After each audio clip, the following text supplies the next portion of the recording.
Dear Dad, I thought I would write you a letter today because when we three were growing up, if you had something particularly important to say, that was what you would do.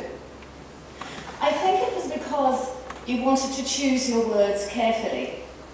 Who really wants to confront a rebellious teenaged child in the flesh? Better to get your point across away from rolling eyes and sarcastic comebacks. Sometimes we would come home from a party or hang and find the letter on our pillow.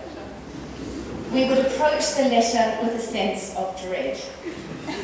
It was never a good sign if you were writing to us. Your letter might begin with a list of our transgressions.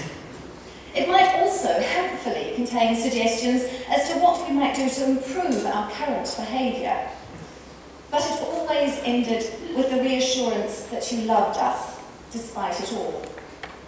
And in the end, that sums up our relationship. No matter what, I always knew you loved me, Dad. Sometimes you were irascible and grumpy and being scolded by the man who intoned for a living about beatings, or rather beating it by 15% if you happen to find a cheaper price, could be pretty scary.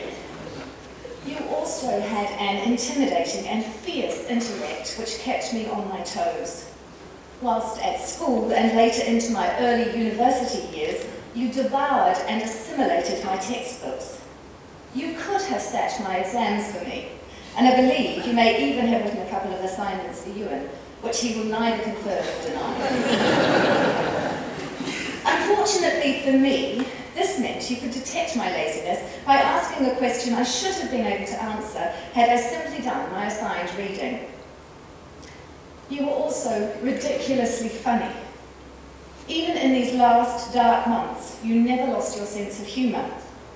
In the hospital, I would be asked to check whether you were lucid by having me call me by my given name.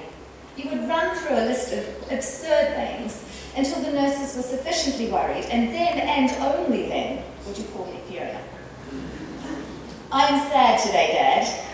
I'm missing you more and more. But the beautiful thing is, every day I see you in your amazing grandchildren. These 5 grandkids are artistic and musical and funny, and in them you live on. Darling Dad, I love you. I miss you. Goodbye.